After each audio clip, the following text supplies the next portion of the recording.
Introducing Passport Bros, your ultimate travel companion.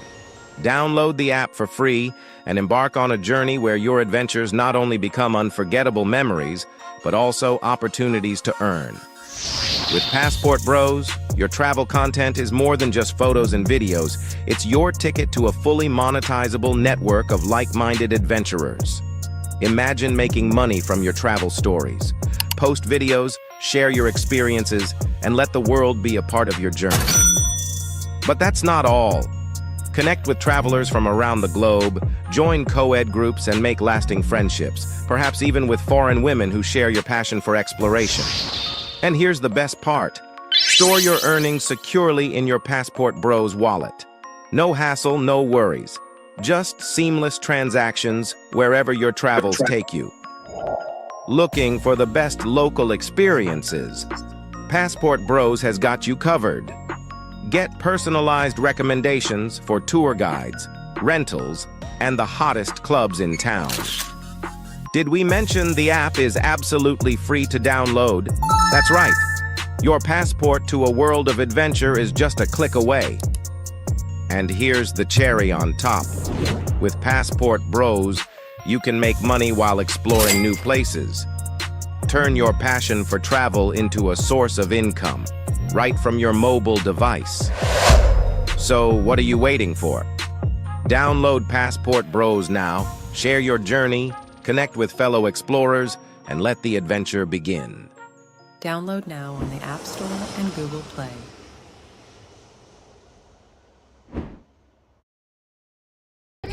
We have a problem with is, black women as a reason to go over to take advantage of women who are not financially stable. You go over here to find somebody who's going to treat you like a king. Download now on the App Store and Google Play.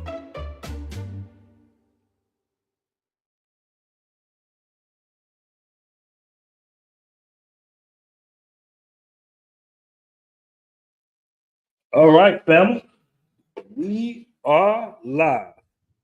Welcome, family, to another show. It is your man BMT in the building, and we got a hell of a show for you guys today. We're going to be talking about Vice's documentary about the Passport Bros. All right, so we're going to be talking about that. Before we get to that, let me welcome everybody who's in the room early. I know a lot of guys have been talking, sending me this video. So I did a whole reaction to this Vice documentary. I uploaded it to YouTube. YouTube took it down immediately. All right, even though it was a reaction video, and I broke it up into parts, had everything queued up, and I gave my dialogue. About the documentary that Vice did. Even though I didn't know it was going to be Vice, I'm going to tell you about that in a moment. But YouTube took it down almost immediately. I don't think they want anybody maybe reviewing it. Maybe Vice has some type of personal relationship with YouTube. I don't know. They took my man Andre's stream down on his stream while he was reviewing the documentary as well. So it almost seems like they somewhat controlling the narrative to a certain degree on even what's being put out about the Passport Bros. I'm not saying YouTube is necessarily trying to demonize it, because it's a large sector that's grown mainly on TikTok and YouTube. But for some odd reason, even though the documentary was about the Passport Bros, they're not allowing anybody to actually review their talking points or their narratives about the Passport Bros, which I feel like is very strange.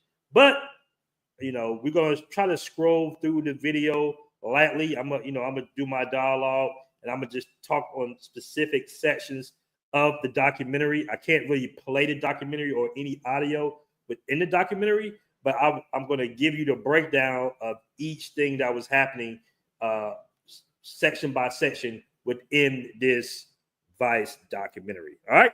So let me see who's all in the room early. Give a shout out to my man, Growth Talk with Kofa. Shout out to you, man.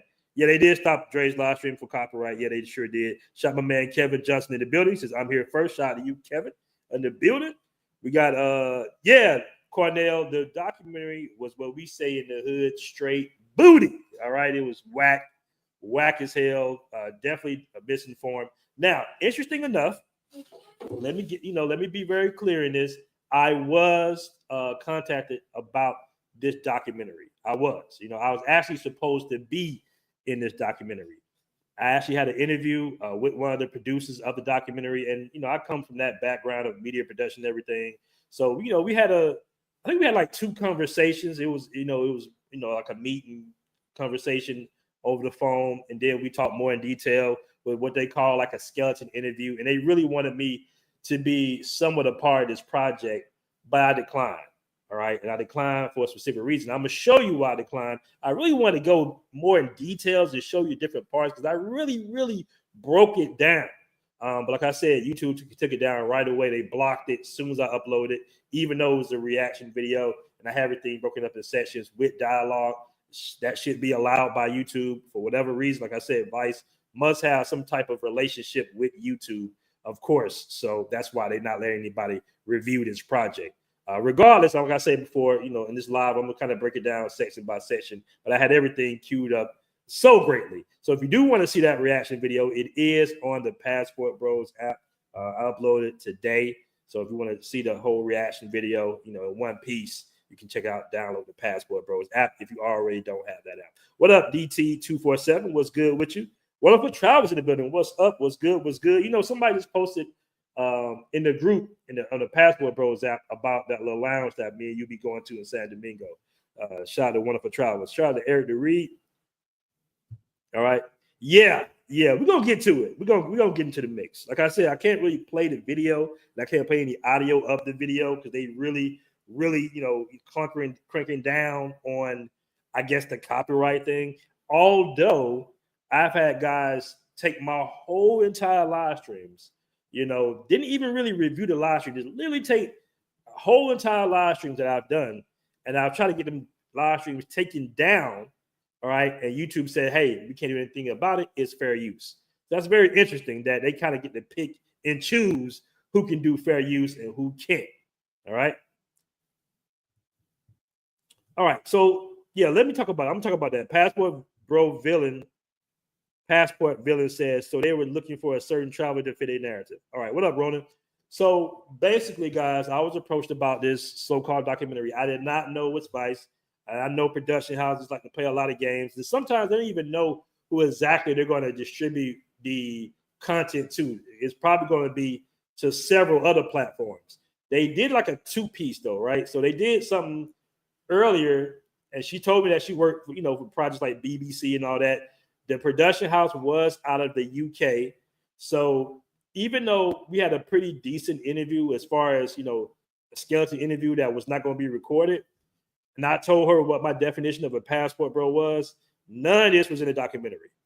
Of course it wasn't, And by me being in this documentary, knowing that they were going to spin it the way they was going to spin it, as you can clearly see how they spent it, making us look weird, incels, whitewashing it, demonizing black men all at the same time, straight Western media parlor tactics they've been doing for the last 20, 30 years. That's why I declined being in the interview, all right? Or being in their little bullshit ass, booty ass documentary. That's because I knew they was going to do that. All right. And I had it broken down. Like I said, I'm trying to scoop through it. Documentary was trash. It was terrible. But like I said, they're not letting anybody play any audio or video through it. And they really low-key demonized black men. And I broke that really down on how they've been doing that for the last 30, 40 years. It's almost like these Western media propaganda houses have to follow a certain script. They have to demonize anything that's heterosexual, anything that's black oriented. They have to demonize it, right? They have to demonize it. And we all know that Passport Bros is a very youthful, black oriented term, phrase, and even the ideology movement, if you want to call it that. I don't call it a movement. I call it more of an ideology. All right. So I'm gonna pull it up. This first part, we're gonna get right into it. We almost got 63 in the room. I'm gonna pull this up right quick. All right. Let me see how I can do this. All right.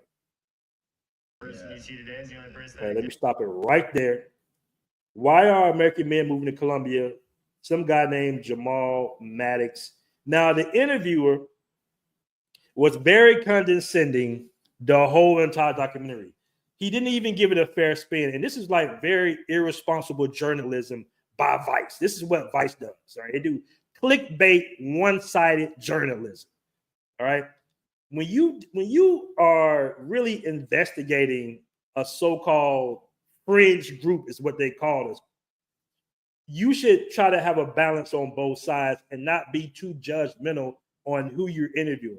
But in journalism, there always going to be some type of sided spin. As you can see, Fox goes right, CNN goes left. All right. Vice is kind of like in that liberal, pro LGBT, pro feminist kind of, state to a certain degree. Like they're trying to make everything that's, heterosexual bad, especially if it's black male oriented. And I broke it down to the producer how Passport Bros started, from Charles Tyler. I told them everything, and they omitted all of that to interview some weirdos, some scammers. Okay, shout out to Austin. Austin was in there, even though he's not a so-called Passport Bro. I knew he was going to be in it. Shout out. They always put up Digital Bromad. I knew he was going to be in as well. And they contacted me immediately after the wrap of this so-called documentary. Both of them said the same thing. They said, hey, man, the way they was asking questions, I knew it was going to be a hit piece. And I could have told them that. But I didn't really want to stop them. I'm like, hey, man, it's supposed to be a documentary. It's going to be on some major platforms. It's going to be good for your social media, your YouTube channels. Go ahead, go for it. But like I said before, I declined, because if I was in it, it would have made the documentary more authentic, and they would have made me look like a fucking fool. I promise you, they would have spent it around and made me look crazy, because that's what they did to all the other guys. Yeah, they knew. Like I said, the producers knew. I talked to the producers, and I could just tell. And like I said, shout out to the producer, the little lady that put everything together. I already, even though she was coming off like the typical nice liberal, UK white girl, I already knew what she was going for. Bobby Venable says, we already know we can't have nothing positive according to them. Yeah, of course not. Yeah, that's right. Like I said, I didn't know it was going to be. She didn't tell me it was going to be for Vice. They already kind of came out with like a BBC version documentary of this earlier, and that didn't really have any traction. It wasn't really that good. Then they spent it. And to be honest with you, from the script that myself and the producer talked about, they didn't flush out any of the ideas that we discussed. All right. Because I gave them a few ideas that they kind of used, but they kind of didn't. I mean, it was supposed to be way better than what you guys saw from the conversation I had with the producer. And what they were doing is they was trying to kind of fish for information from me. They wanted me to basically be like what's the word I want to say? Not a liaison, but they really wanted me to help them produce this. And I was just like, no, because I'm not going to have the final cut. If I'm going to produce something, I want to see the final cut before y'all release it, since it's the brand that I helped build, that we all helped build. So I would like to see the final cut, and I knew they wasn't going to give me the final cut. So I said, you know what? I already know they're going to spin it around. So for reference, this part right here, this is the very beginning. This is after the intro. They call it a friends group and all this stuff. They put you in a mindset already before they even start the documentary. They put you in a certain mindset. Now, who this guy is, I think he goes by Icons. Real fishy dude. They were just selecting anybody they could find who was young, who was male, who was abrasive. They didn't really do too many background checks. It's just, I don't know where they found this guy from, but he's 100% a scammer. And Medellin is full of American Western scammers. All right. Guys that are living overseas who try to make a quick buck out of scamming very naive other individuals. All right. Like I said, this guy, complete scammer. I don't know why he was even in the Passport Bros documentary. He didn't refer to anything in Passport Bros. All he tried to do was promote his little scam ass business. Okay. So like I said, let me try to cue this up the best as I can. This is a section right here when the interviewee asked the guy the question and say, hey, man, like, what's your real name? What does this have to do with the Passport Bros? I have no idea. But he's asking the scammer guy, hey, man, what's your real name? He says, it's a mystery. I don't want to tell my real name. Why wouldn't you want to tell your government name if you're supposed to be this $1 million a day icon? You would want to tell people your real name if you was making $1 million a day living in Medellin. Okay? So this guy was like a real weirdo. I don't even know. These guys had nothing to do with the Passport Bros. Just some random guys that ran the nice Airbnb in Medellin. Okay. And this right here really rubbed me on the wrong way, because the way they set it up was they filmed the part that obviously the guy did not know he would be, on camera with. Like, he was telling them, hey, let's kind of set this up like this. And they filmed it and put it out. The little interview guy, the Vice guys, that make him look kind of silly and like a scammer that he is. But what does that have to do with the Passport Bros? It's just some random scammers in Medellin, Colombia. It's plenty of them. I run across them all the time. All right, dudes with fake crypto, coins, just all types of little individuals that you have in expat communities overseas in general. We had one white guy selling the handicap stickers back in the States, where he was selling them in Medellin, like all types of little scammers. Once again, I don't know how they even consider this guy a Passport Bro guy. This guy's definitely not a Passport Bro. Don't know him, never heard of him. Straight scammer. All right. What up, Zimba G? What's good? What's good? So they filmed this video very long. Yeah, they filmed it maybe about, I won't say it's too long ago, maybe about 8 months ago, but that's usually how long it takes, They got to edit everything. They got to, produce everything. So it took about normal as usual. All right. All right. They can only make you look stupid if you provide them with the ammo. That's not true at all, D-World. I can make anybody look like an idiot on camera. What are you talking about? On video, I mean. Okay, shout out my man D-Man in bed with a $5 super chat, man. I really appreciate that, my man. He says, salute, 100. This is no different than how Essence Magazine used to do, brothers, in the early 2000s. Yeah, on the real. Okay, let me put this up real quick. All right.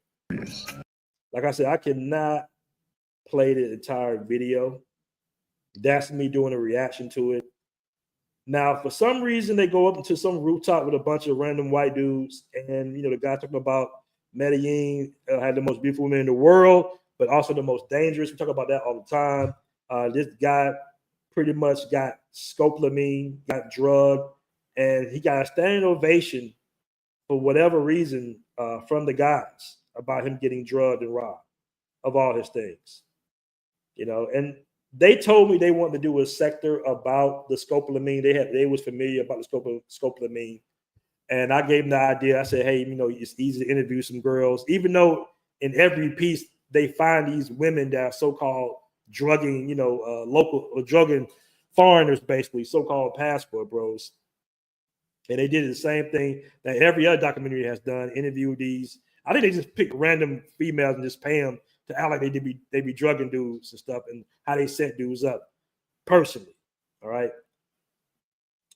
All right, so this is the very beginning of it. Like I said, I can't really play in the video. Right. Then we go right here to this dude. Okay, that's the scammer dude. Then they talk about digital Bromad. Let me see if I can skip this on up here. Hold on. Like I said, I cannot play the video, guys. Apologies. You want to see my whole breakdown, you can check it out on the Passport Bros app. Let me change this fair use real quick to fair use, because I don't want to. All right. So they interview Digital Bromad. And Digital Bromad basically does everything he does in each country. He does, how much money does it cost to go on a date in the Philippines? How much money does it cost to go on a date in Colombia? How much money does it cost to go on a date in Brazil? That's kind of his format, which is cool. It's a cool format. But even then, right, even as harmless as that is and entertaining content as it is on TikTok, the interview had a problem with that. He was like, well, basically, so you're going to these countries and you're just seeing how cheap you can date the girls. And Digital Bromad, you know, he said some politically correct things in answer, but just it's just like I say, how condescending is a question is that? Does it matter how much money you spend? You know, does that make it any different than dating women in the States? All right. So in this section of the documentary, it's Digital Bromad and a friend of mine out there in Medellin called named Paola. All right, where's the Paola part?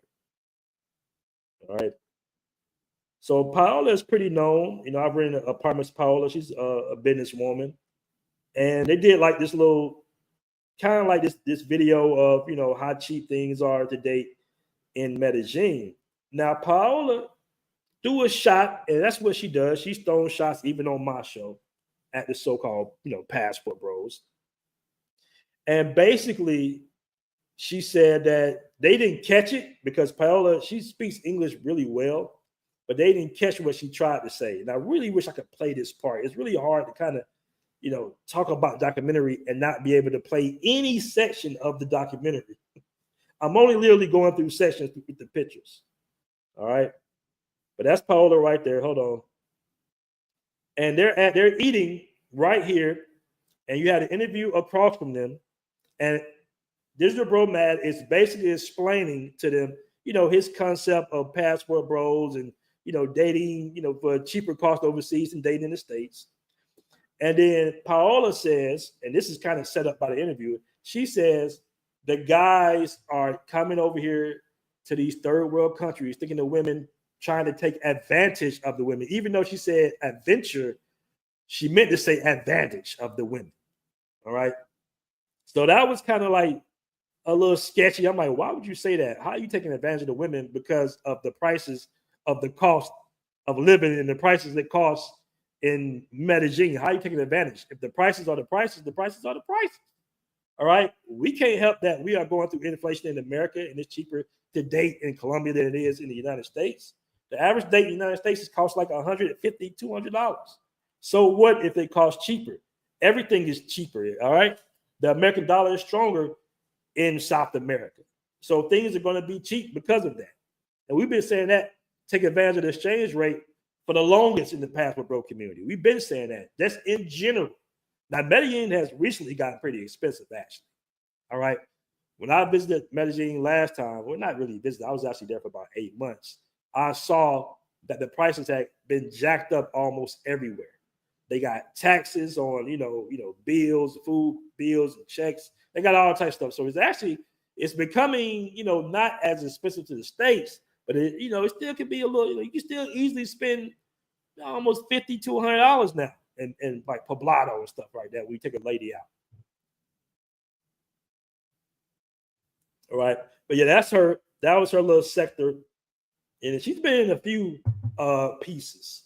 Paola is, like I said, she's a friend of mine, but she does say things that are not 100% factual or true. Even when she came on my live show 4 or 5 months ago, she had mentioned something about, you know, the black men, you know, going to certain clubs as if the white guys don't go to the same damn clubs. And even in the documentary, you know, I'm gonna show a little piece.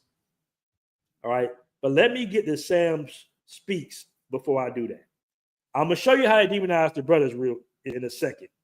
I'm gonna let a few more people come in the room. All right. But let me show you this guy right here, this clown, Sam Speaks. Okay. Now we got a gentleman right here. That's when they demonizing the brothers. So we got this individual right here.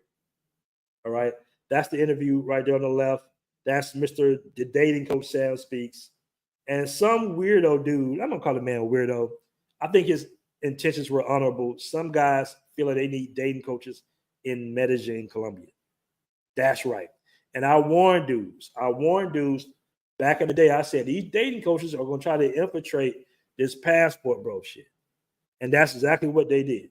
So this young man paid Sam Speaks $3,000 USD to teach him how to talk to girls in Medellin, Colombia.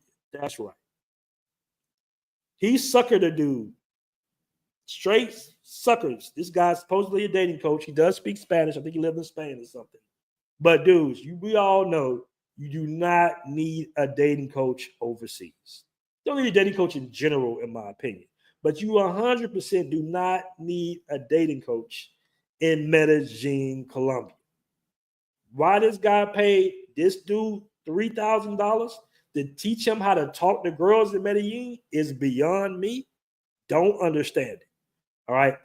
This same individual, Sam Speaks, was kicked out of our Facebook group. All right. The Passportbros Facebook group. He was trying to advertise his services. We was like, okay, we're definitely not having that in the Passportbros group. And he also was making little sly comments, talking shit about the Passportbros merch and all that. And I'm like, bro, we've been selling merch for the longest. Guys been rocking Passportbros and BMT shirts for the longest. Before y'all even came along into this space, we were doing all that. So he was making his little light criticisms of, the t-shirts and everything like that. I'm sitting here like, well, wait a minute. You in Medellin as a so-called dating coach, teaching guys how to talk to girls, how to talk to certain types of girls. And we all know that dating coaches have actually been kicked out of Colombia. They be hooking up dudes with pros, not knowing, all right? And some girls ratted on these dating coaches, and they just kicked some dating coaches out of Colombia, maybe about a year ago or so? So here he goes, trying to act like he's somebody different, like he's doing something different than the other scam-ass dating coaches, okay? Shout out my man, East Coast Kev, in the building with the 5 super chat, man. I really appreciate that. He says, salute BMT. Don't let these scamming dating coaches shame your brothers either. They work for the black woman. Stay strong in your travels. Family. Shout out my man, East Coast Kev, in the building. My dude, Kev. What up, Kev? Somebody said she was on a boat in Brazil. I mean, shout out to Paola. Paola she's out there. She's in the mix. She's trying to get out there. Shout out to her.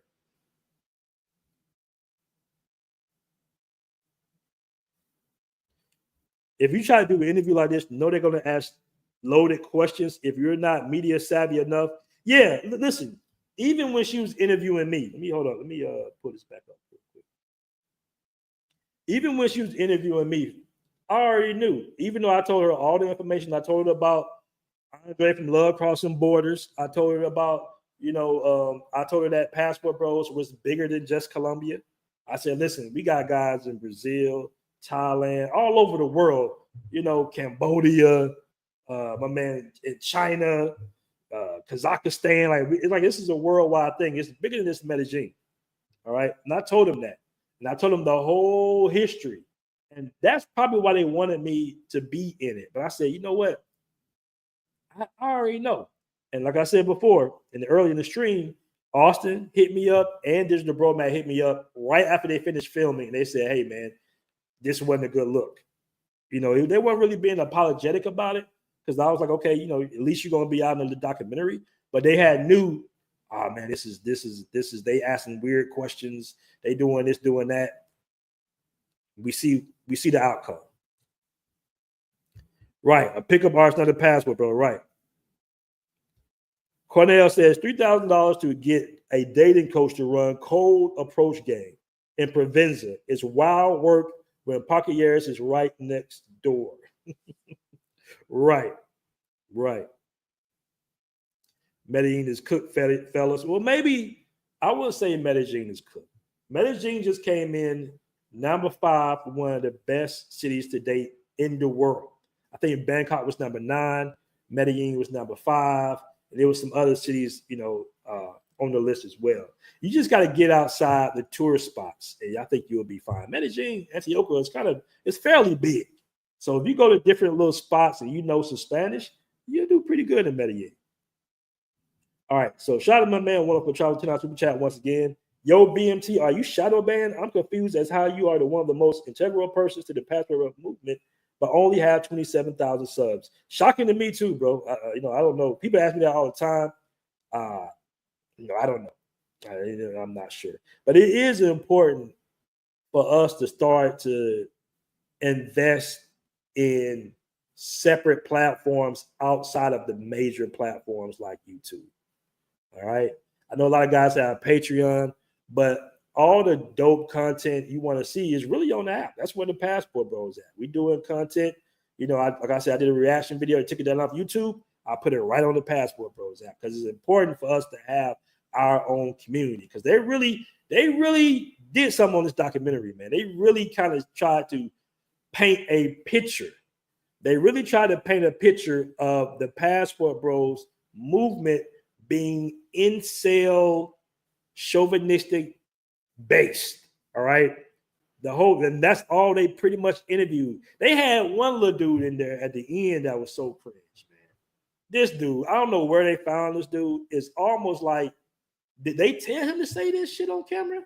Dude, you are in a international documentary and you really saying this right now, right? With Austin. They really made us look bad. They made the brothers look bad, all right? They made the white guys look kind of goofy, but they didn't demonize them as much. They made the white guys look like some goofy white dudes that are getting drugged in Colombia and just, kind of dating and having fun overseas. They're, going to paying dating coaches. They going on speed dating events. And they kind of had them like wholeheartedly goofies, basically. But when it comes to the black men, they demonized us right away. They demonized us right away.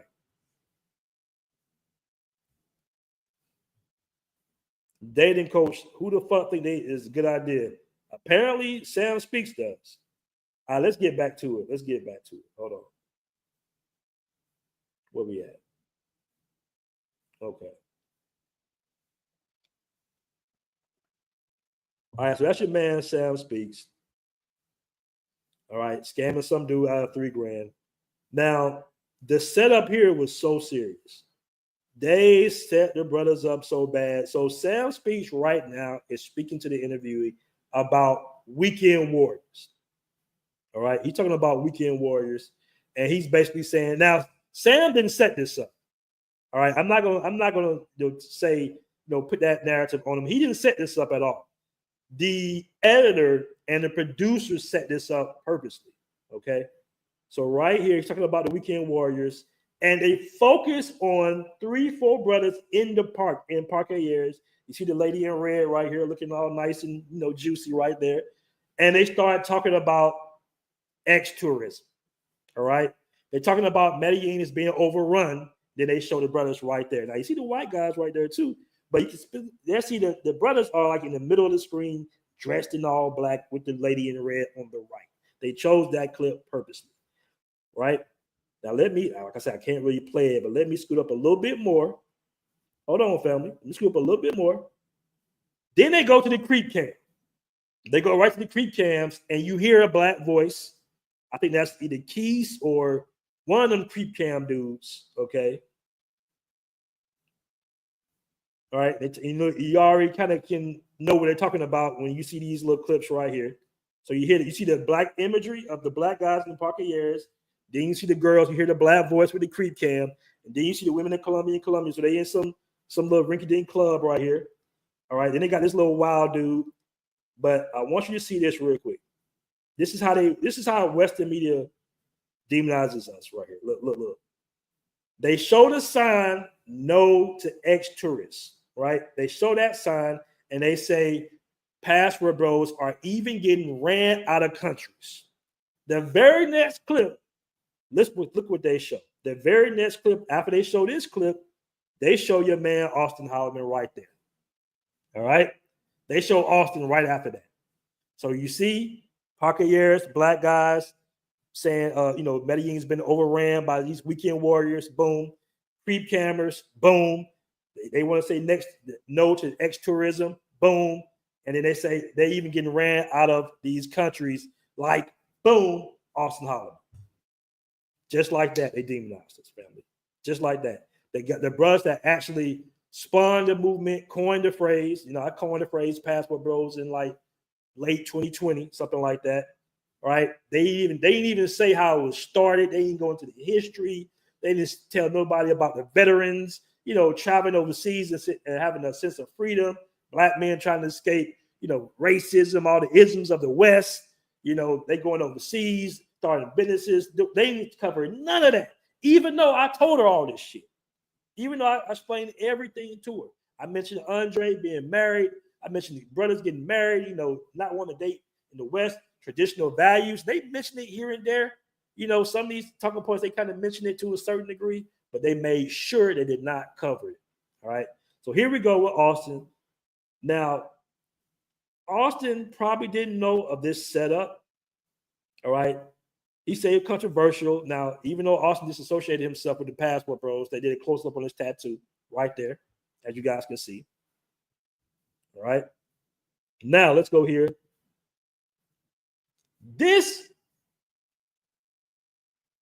I have no idea who this guy is. He's not Black American. Okay. He came in and made all brothers look bad.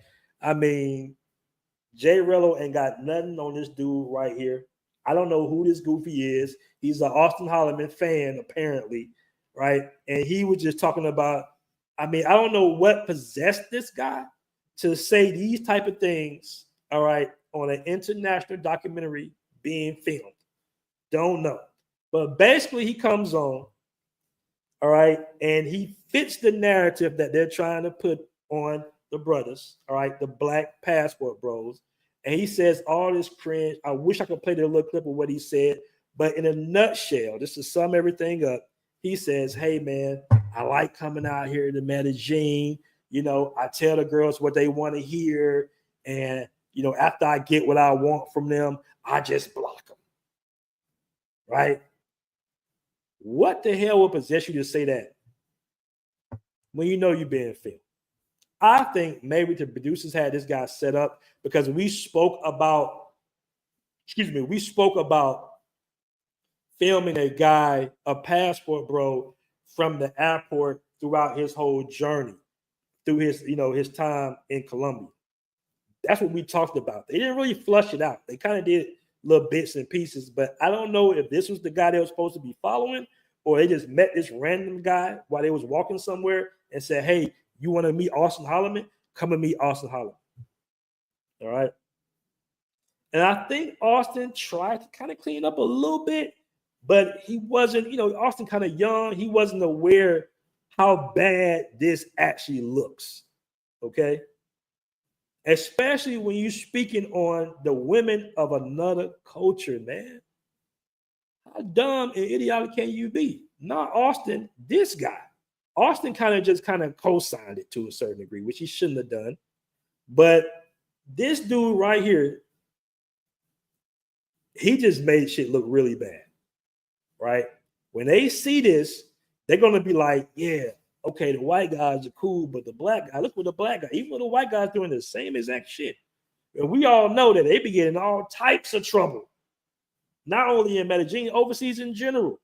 But they kind of get like a little bit of a pass. Let's be honest with you. Like the white guys get a little bit of a pass. They get a little bit, shout out to my white dudes. I'm not trying to be, prejudiced or anything like that. I'm just, they're kind of like, oh, the white guy killed the chick and threw her in the luggage. Yeah, we'll cover it. But, or a white guy was trying to mess with some minors. Yeah, we put a picture. We'll cover up his face.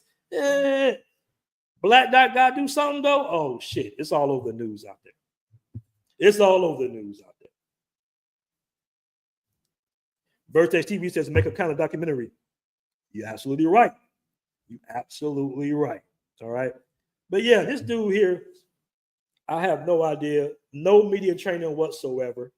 All right. I don't know where they found this dude. The interview, even when he's talking, let me see if I can play this. Let me see if I can see this. I really wish I could play it, man. I had everything so queued up. But the interview, I want you guys to see what he's doing as the young brother who's not a Passport Bro is talking. All right. That's his look, that's his face of concern.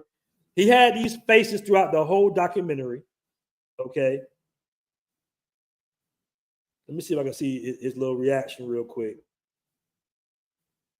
Hold on. Okay, that's kind of like his reaction. And that's him just saying, hey man, I come. He sound real creepy too. Yeah, man, I come down here to Medellin and I just be dating these girls on Tinder and I meet them in the club or the park and I just kind of just tell them what they want to hear. And after I have sex with them, one time, I block them immediately. I'm like, bro, who the fuck? Who? That wasn't even the question that was even asked. Like, why would you just come out and just say some shit like that, knowing you being recorded? And let's be honest. I mean, I'm looking at the dude. I'm like, let's be honest. Like, is he really doing that? You know what I mean? Like, or is he doing this thing out there with the P for P?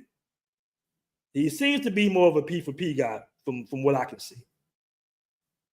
All right, that's him being a goofball, talking stupid. Hold on. All right, I'm trying to scroll and not get taken down during the live stream. Hold on. Okay, so I can't really scroll on the actual, but basically the guy interviewing him is kind of like this with his head down, like, I can't believe he's saying this. But we know producers. I know producers. More than likely, this was the setup. More than likely, this was a plan. More than likely, they said, hey, man, we're really trying to do this documentary. You probably got a YouTube channel. This can kind of get you out there. But we need you to say this. All right? We need you to say this. Now, real quick, yeah, he's definitely a plan. That's what producers do. Anytime you see something outrageous, outlandish, they want to clip it in order to get the audience intrigued, in order for certain clips of it to go viral. So what he's saying is so cringe, they're going to pick up on that part, snatch that part out, and probably put it in the very beginning or put it on a short or a trailer in order to make it go viral. Like I said before, this documentary was straight trash. They didn't flesh out none of the ideas that they spoke to me about. They were so busy demonizing Passport Bros, they weren't even able to tell a story. They weren't even really able to make it entertaining enough, right? If you just would have just covered the truth and did more research and information, because they was only down there for like 2 weeks. I don't know, unless you have the connections that I have, or you may link up with somebody that's really, really connected. Piola's connected, she can get you into certain circles, but and speaking of the Passport Bros, you really need somebody that's really about that life to really cover every aspect of a Passport Bro. And I understand, in all truthfulness, I know there are different umbrellas or sectors of the Passport Bros. We know that Passport Broing, to a certain degree, has been called, for the weekend warriors. They might use the term, but it's so big of a term. It's so big, and it's almost like saying hip hop. Hip hop has different sectors of it. But when hip hop was going through their growing phase with the gangster rap part, they were demonizing the whole term hip hop. They were demonizing the whole term rap, even though the people that was really involved in hip hop knew that there were different sectors or categories of hip hop. You had your conscious rap, backpack rap. All right, you had your dancing type music rap, shaking music for ladies type of rap, like the 69 Boys and shit like that. You had some forms of like lyrical MCing, that type of rap. You had down south trap rap. There are many forms of rap. So in this essence, there are like many different types of Passport Bros. Okay. I can't hit up Vice, man. Vice is bankrupt, I think. They're not even around no more. I thought they wasn't. I mean, they just released this, but I thought they was kind of done. I thought it was a done deal for Vice. Yeah, shout out to Al Grease. I'm glad you made that point, Bass. Shout out to Al Grease. Al Grease made a real good point. I'm sorry, very good. He made a few documentaries. Frustrated. All right, that's a big, large part. And to the guy's credit that was being interviewed, the digital Bromad, to the guy that paid for the dating coach, and even the white guys in the very beginning, they all was talking about dating in the West and how difficult it is. And it's the thing, man. I get it that these platforms want to demonize men. I totally understand that. But if you look at the bigger picture, do you know how dangerous it is for a society? Do you realize how dangerous it is for any society on the planet, no matter how powerful it is, if the men no longer want to date, marry, or procreate with the women? That is, they need to develop think tanks to target the specific problems with Western relationships before we become another Japan. All right? Because there is a massive brain drain going on in American society, mainly because the men no longer interested in dating the women. Everything in the West is down right now. Marriage, down. All right? Bridal shops, down. Everything is down. Dating, down. Clubs, down. Right? Men are not even going to clubs no more. They don't want to go to clubs no more. They don't want to date no more. They just like, you know what? I'm gonna do my own thing inside the house, focus on my business, focus on what I'm trying to do, or I'm gonna do the passport bro thing.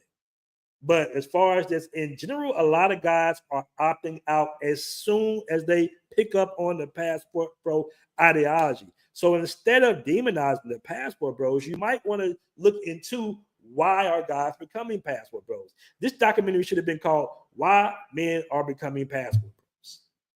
Instead of why men are going to Colombia to be passport bros. That shouldn't even make sense. Even the title, even the thumbnail was whack. They literally just threw this shit out. They did a bullshit little, documentary, mini doc, whatever. They just threw some stuff together. They said, okay, we'll just, that. Because when I talked to the producer, she wasn't really, I could tell by just the conversation we was having, she was just not really informed. And I don't think she was trying to be, in all honesty. Yeah, Vice went bankrupt. They went bankrupt. But in all honesty, I just don't think she was really interested in taking a deep dive. Even though in the intro, they were saying they're taking a deep dive into fringe groups. What the hell is the fringe group? Now you're trying to associate the passport bros with the other little crazy little Marxist groups that's going on in the West. Like how we get involved in that? We're not even in America. Like what was that? They're trying to associate us with like political groups and shit now. Come on, man. We're not on that type of time. We're opting out the whole entire system. The whole system is on a downward spiral. And we just picked it up before everybody else did. And it was started by black men. All right? Because black men had a reason to leave the States. We had more of a reason to leave the States than anybody. Because we all know that the black community is the canary in the coal mine. We know the undermining tactics they've been doing with our women, the feminism, the employment, all that social services, all that Section 8. We knew that was to undermine black men within the black family structure. Period. And that shit trickled down to all the other communities around it. So we had the flu or pneumonia, and they had a cold, but we already knew, hey, this shit ain't gonna work. This ain't the move. This ain't the way. We already knew that. So we started opting out early on. We like, you know what? Damn, this ain't the move. We gotta deal with racism. We gotta deal with feminism. We gotta deal with being disrespected by our own women. We gotta deal with community violence because we don't have no resources in our communities. And all we gotta do is figure out a way to make our money follow us, and we can live a better life. We can times 10 our purchasing power, our buying power. All right, we can times 10 that by simply going a couple of 100 miles away from the States. And that's the facts. It was never always about the women. It was all about trying to have a better lifestyle and actually live your life. That's what the narrative of the Passport Bros is. Not dating coaches, scammers, demonizing black dudes for doing the same shit the white dudes are doing. Hey, this is trash, man. This was trash. Shalupe71 says, Vice filed for bankruptcy in 2023, but they started printing magazines again September 2024. Did Vice start for the magazine? I believe they did start for the magazine. Somebody said OnlyFans subscribers don't get this much hatred. Right. Right. They want you to be a loser. They want you whacking off of that bullshit. All right, shout out to my man Wonderful Charles again with a $5 super chat, man. I really appreciate that. He says it was ever so apparent in Vegas for the Super Bowl. It was a ghost town. International airports were packed though. Yeah, Yeah, everything is down right now. I don't think they say Generation X is not even even drinking like that no more. What up, Grego? Black Haven says, this is what happens when you allow everyone to join black movements. I can't really call Passport Bros just a black movement, but it was definitely coined and created by black men for sure. All right. She said, BMT needs you on a big platform. Yeah, you're right. I need to go on some platforms, man. I need to be on the Breakfast Club with this shit. You know what's funny? I actually got kicked out of a Facebook group yesterday called Black in Thailand, right? And it was funny the reason I got kicked out. Because the women in Black in Thailand, and it's a group that grew really fast, really quickly.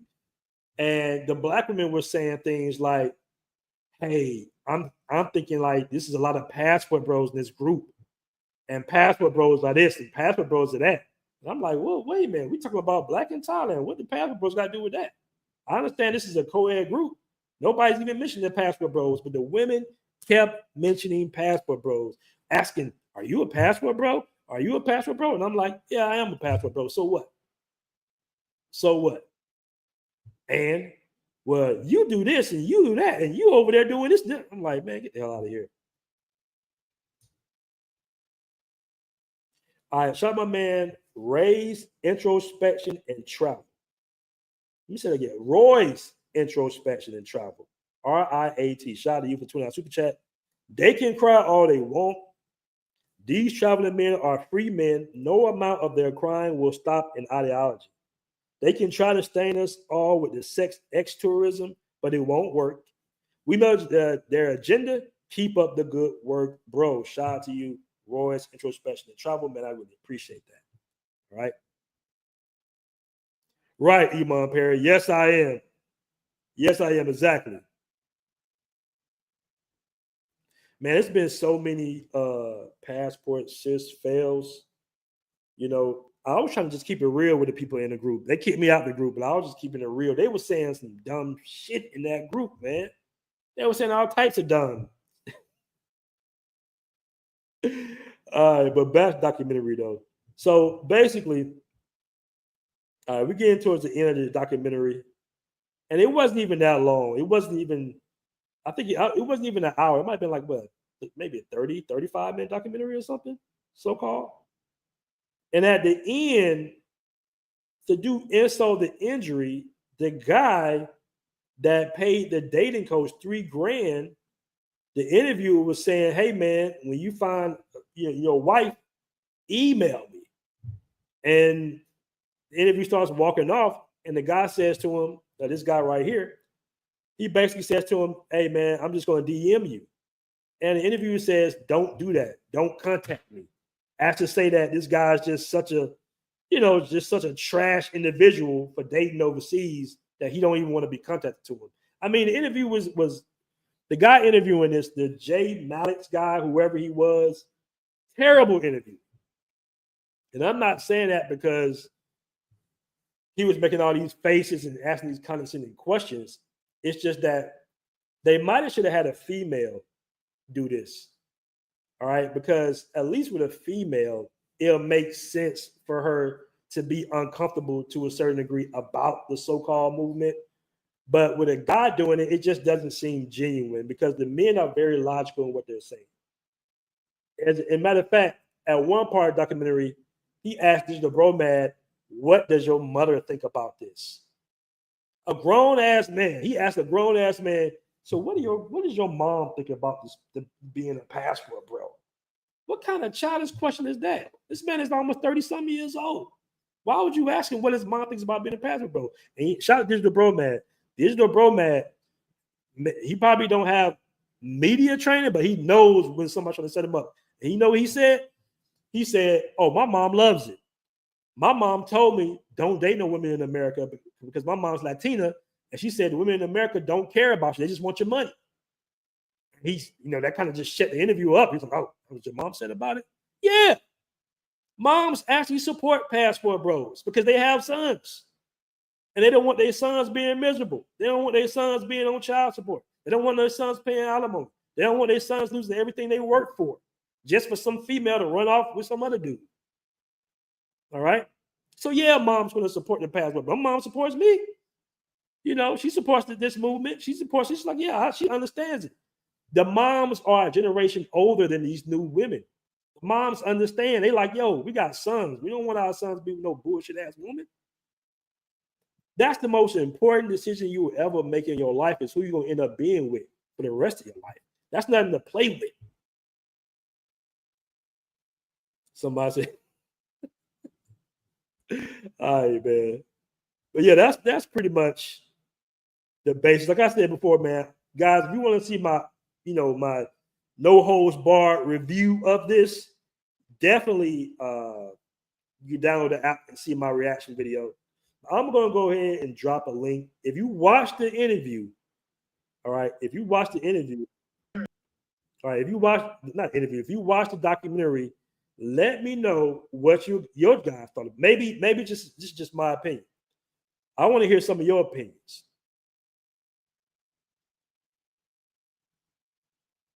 All right. I'm going to go ahead and drop a link.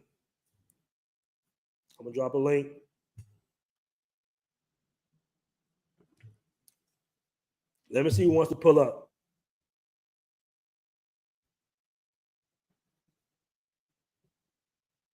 Listen, man, we don't always have to be apologetic for being men. Okay? You can be honest. This is 2025. It's a new day. We can be honest, man. Women respect honesty more than you think. It's so funny because I got kicked out of the Black in Thailand group for just keeping it 100 with everybody in that group. And you had simps in the group trying to, lie to the women and all that. But I got inboxed by some of the women in the group asking me about Thailand. One to come to Thailand, one to meet up in Thailand.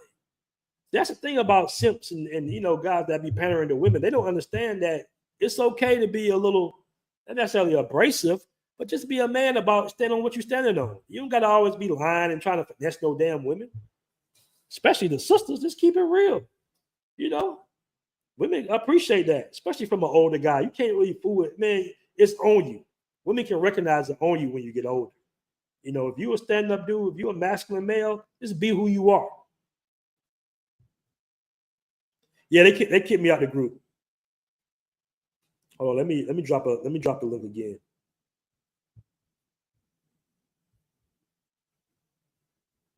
Yeah, that'd be the problem with them co-ed groups, man. Dudes be just lying. It was one dude in the group, Black in Thailand. He was just like, Asian men love black women. Asian men worship black women. And I'm like, what? Like, bro, if you don't get the hell out of here with that.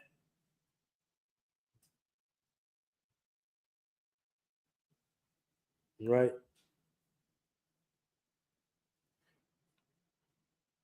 Why are American men moving to Colombia? That's the name of the so-called documentary by Jamali Maddox meets the Passport Bros. He probably a passport bro himself. What up, Bert Ross? What's good with you, bro? What's good with you? Bert be everywhere, bro. My man Bert be all over the place. I be running to Bert and we be in Brazil in the duck off spot. I don't think I'm gonna see no other Americans. Bert be right there pulling up. What up, BMT? All right. Let's see who's gonna pull up, man. Let me drop this link one more time for the fam. Man, I really, really, really wish I could play some of this video.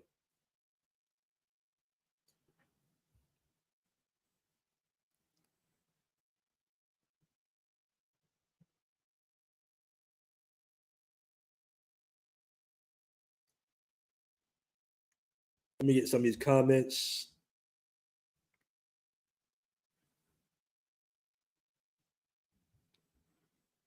All right, I'm gonna go ahead and bring my man Azriel on.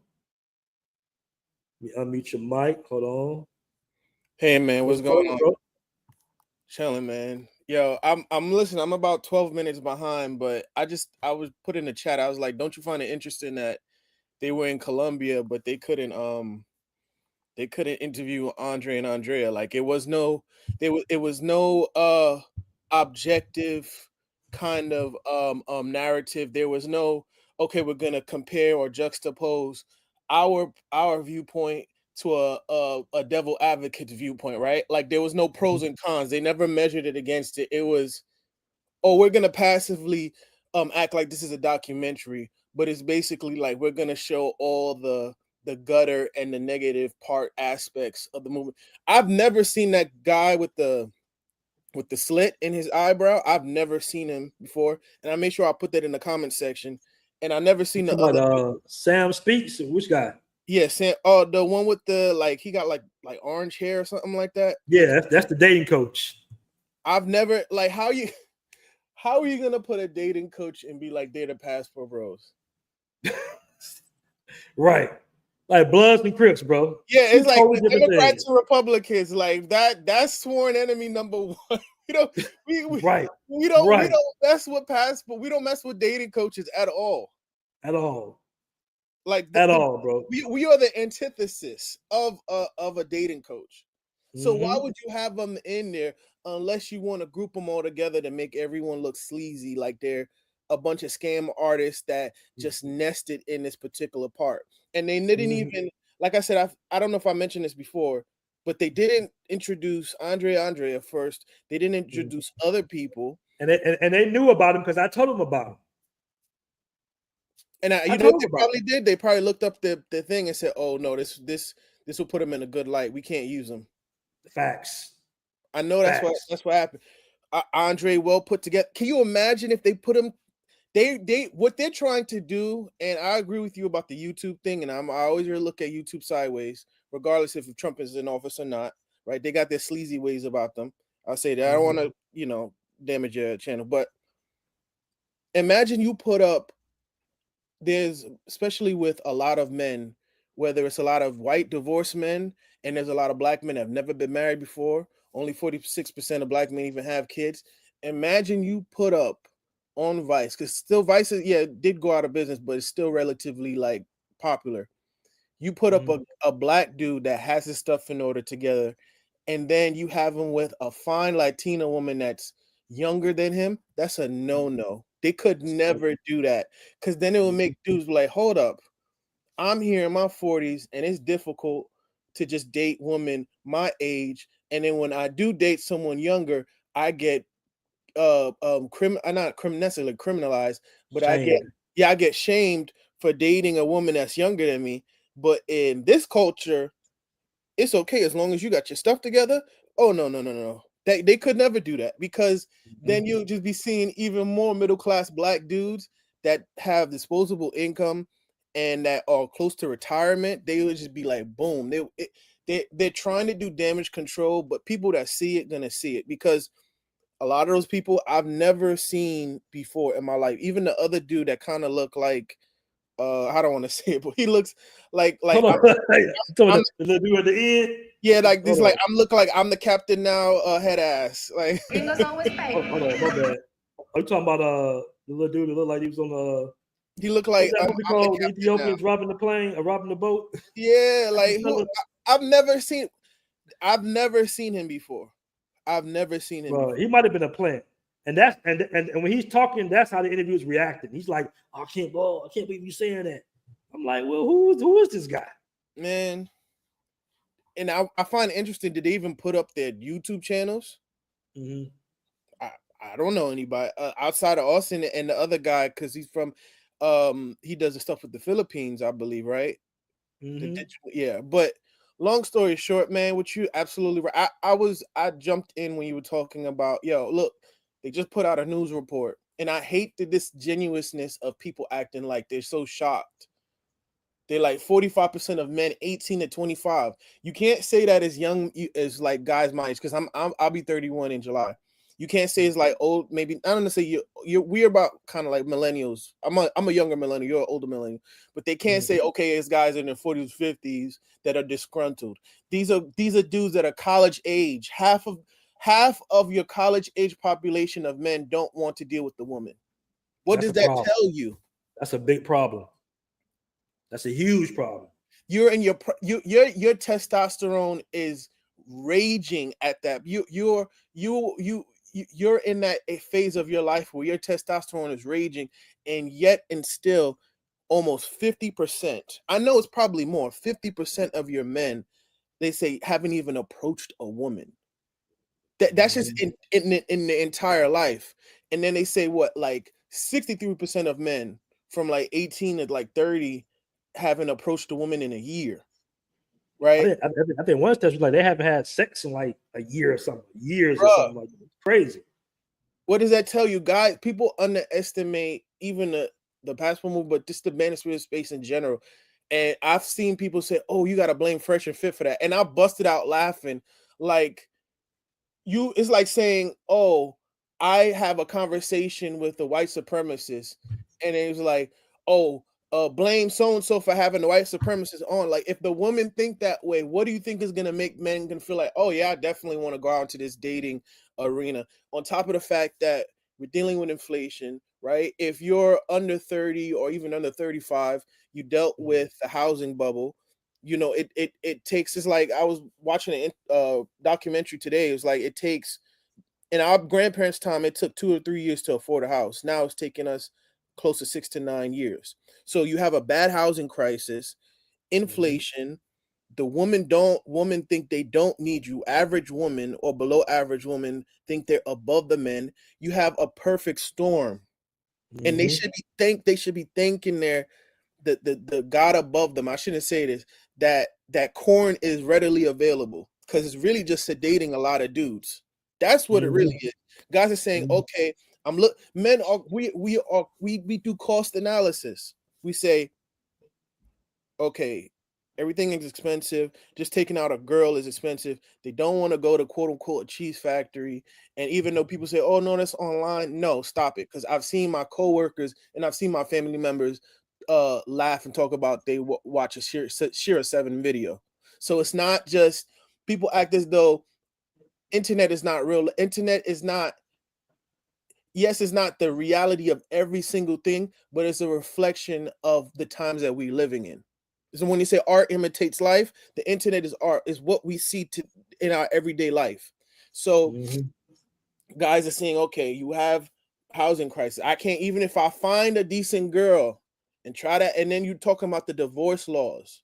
If I even find a decent girl, we can't even afford a house just coming out of college because we got student loan debt, and then we got to try to find a house. Housing market is crazy. Then the woman, we have man versus bear arguments. Even, I know you heard of Aaron Clary. He talks about it. Like, what's the cost analysis of actually approaching a woman, having a relationship? And men are realizing in the West, it is not worth it. I've even seen women like, oh wow, like I noticed guys don't approach no more. It's like, well, duh, like you never checked your, once, if no one enforces the social contract, and other women, when they see women acting toxic, well, how do we always see this? We see this in a lot of Asian cultures and in Latin cultures. If one of the women come out of pocket just for the mere fact that they don't fix a man a plate, all the other older women check her on that, just for something like that. If you don't have a thing of a checks and balances of certain behaviors, and the older woman can't tell the younger woman what to do, and the older women are trying to compete with the younger woman and acting it just as ratchet. Shout out to shout out to Gabrielle Union, Drea, all them other people, Tony Braxton out here. Then you created a perfect storm where guys are like, you know what? Either I'm gonna just sit this out, or I'm gonna just go overseas. You know what's funny, man? I don't know if you saw that clip. I'm trying to find it on Instagram, but it was a sister out there. She was in Zaire or Zambia, and she had like some type of like a revealing clothes, and the whole community swamped down on her. It's like, why you got this on? You know, it's like the whole community, the women now, it was like, oh, why you got this on? Like, you don't wear this here. Like, this is we don't do that here. You know? I mean, it was Africans in the comment section saying, like, yeah, these blacks have been colonized. They don't know no better. They don't have no standard and shit like that. You know what I'm saying? Because in essence, like, the women to a certain degree represent us, right? They're Black Americans, so they think that's all about all Black Americans at that point. It's a misrepresentation. I just found out. I got to still look into the story, but the woman, she was mentally ill, of course. But Onija, the one that went to Pakistan to go get her husband, they detained her in Dubai. It's like, you know what, man? I was going to do a show on her, but I just felt so. Once I realized, okay, she got some mental problems. yeah, and she has a son too. I was like, man, I kind of felt bad for her. Yeah, I know. Now, you gotta know that, yo, you in a whole nother culture. Like, you can't run that little. Like, black men have dealt with it for years. We know how to deal with the shit, right? We know to ignore your ass. But when you going overseas to a whole nother culture, talking shit, acting crazy, and now they can't even find her, man, they might put her behind the jail or behind the prison. I've seen videos of an English woman video recording a woman in Dubai with a hijab on and making fun of her because she has to keep opening up the hijab to eat, right? She was recording her and her girlfriend or friend or whatever. Do you know that they put that girl in jail for like a couple days, for like few weeks? Because what happened is the lady that wore the hijab reported her. They do not play. That's a place, even if like you don't, first of all, it's pretty much a dry country. I've heard people say, oh, you can go there and drink, but I'm like, I'm not gonna risk it. I'm gonna just follow the rule. Like, I'm the type of person, Dubai and Singapore, the most I'll spend there is like 5 or 6 days, because I'm not saying I'm gonna get into all the vices, but I like my wine. I like to drink. That's why I like Europe. I like to smoke cigars, drink wine without anybody bothering me, right? Do your thing. I was in Paris. I got, like, you see how people have like water bottles that they take while hiking? I poured like every other day. I was pouring liquor in it and was drinking it like it was water. But I was walking around the street. They don't even check for ID when you go to, like, in France. They don't check your ID for liquor. You just buy a bottle, you good. But long story short, like, those places, it's a lot of countries like that, actually. Man, who you telling? It's a lot of countries like that, right? I'm like, yo, little man, how you got a beer right now? You know what I'm saying? You walk right in the store and got one. I'm like, how the hell? Right. Like, because unfortunately though, they you see, like, in Paris, like, or in France, a lot of the younger kids like be in high school smoking cigarettes. So it's weird. But long story short, like, yeah, like, you can't go to these people's country. Like I said, I've told people this story all the time. I went to Japan. I was with my uncle, and he was sitting down. He's a tall dude, 6'4", and the girl next to him saw me standing, looked at him, and then looked at me and offered me to sit. I speak Japanese. I was saying "ie," like, no, I'm thanks. Like, "ie, arigato gozaimasu," right? That's like, no, thank you, I'm good. And she said in English, "No, I insist. Take the seat." You're not gonna get that treat. I live in New York. I've had women tell me to get up so that another lady can sit. So you're not gonna get to, you can't treat men like, and it's not like, and people say, oh, it's all the same in most of Western Europe. In other parts of Europe, it's not as bad. Like, with here, it's like that you're already, like, in other parts of the country, or other parts of the world, like, somebody might have a little cut, something like that. Here, it's like one of the feet is gangrene and the other one is already cut off. Because and then they say on top of that, they said COVID, not to sound too long with it, but COVID, they said they were seeing these trends, but COVID just expedited and accelerated a lot of what we're seeing. Because remember that was it. That's like 2 or 3 years, and that's 2 or 3 years of people not socializing. So guys that are coming out of high school, they never had that socializing era of going out to clubs. Clubs are dying. Why? People don't dance. I'm a young millennial, but my mom's Gen Xer, and when you're younger, you see people going to parties on that. I've been to the parties, and not necessarily like clubs. Oh, 80s and 90s, we were partying. Exactly. Early 2000s. Oh, that's what I'm saying. Like, with Usher, come on, like Little John, like all that stuff. Especially talking about Atlanta hip hop, early 2000s. Yeah, we talking about early 2000s. Atlanta. I was just talking about that. I was like, Atlanta had like 3 waves. I was telling somebody, like, late 90s and 2000s, and then, like, I would say, like, early 2010s. Like, they had like 3 waves. But it's like, you don't back then, like I don't even go to clubs. And one of my friends was like, "Oh, when I came back from, he was like, oh, we should go out to the club." I was like, I will never go to a club again, ever. You paying for the drinks are like one drink a Moscato. I like Amarettos. I like the little sour drinks. The Amarettos are like $30-$40. Then to get in is another $40.